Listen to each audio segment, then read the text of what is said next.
masz katar, swędzące oczy albo wysypkę i ktoś mówi: weź wapno, pomoże. Brzmi znajomo? Tylko jest jeden problem. To prawdopodobnie w ogóle nie działa.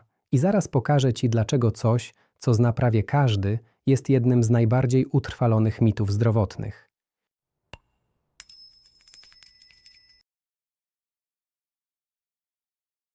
Wapno, czyli preparaty wapnia, najczęściej w postaci węglanu albo mleczanu, to jedne z najczęściej kupowanych produktów na przeziębienie i na alergię.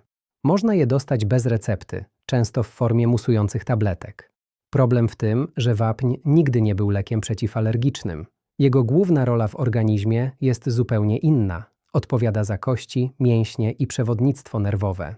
To przekonanie nie wzięło się z badań naukowych. Pochodzi jeszcze z czasów, kiedy medycyna opierała się głównie na obserwacjach.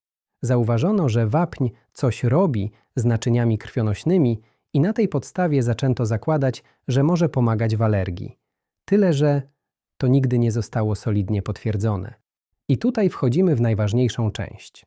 Na dziś nie ma mocnych dowodów, że wapń działa na alergię. Nie blokuje histaminy, nie zatrzymuje reakcji alergicznej, nie działa tak jak leki przeciwhistaminowe. A to właśnie histamina odpowiada za objawy: kichanie, swędzenie, łzawienie. Wytyczne medyczne po prostu nie zalecają wapnia w leczeniu alergii. Jeśli chodzi o przeziębienie, sytuacja jest jeszcze prostsza. To infekcja wirusowa. Wapń nie działa na wirusy, nie skraca choroby, nie przyspiesza powrotu do zdrowia, czyli znowu brak realnego efektu.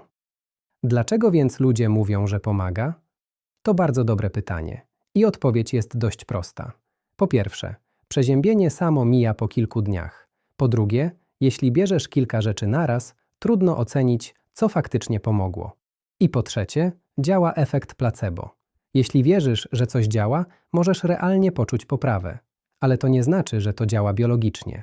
Czy wapień jest bezużyteczny? Nie. I to ważne. Wapń jest bardzo potrzebny, ale w innych sytuacjach. Ma sens przy niedoborach, problemach z kośćmi, osteoporozie, czyli tam, gdzie faktycznie jest potrzebny, ale nie jako lek na alergię czy przeziębienie. Największy problem z wapnem jest taki, że wydaje się całkowicie nieszkodliwe. A to nie zawsze prawda. Nadmiar wapnia może prowadzić do problemów z nerkami czy zaburzeń metabolicznych, więc to nie jest coś, co warto brać na wszelki wypadek. Jeśli też kiedyś ktoś polecał Ci wapno na alergię, daj znać w komentarzu. I podeślij ten film komuś, kto nadal w to wierzy, bo to jeden z tych mitów, które naprawdę warto w końcu obalić. Do zobaczenia w kolejnym odcinku.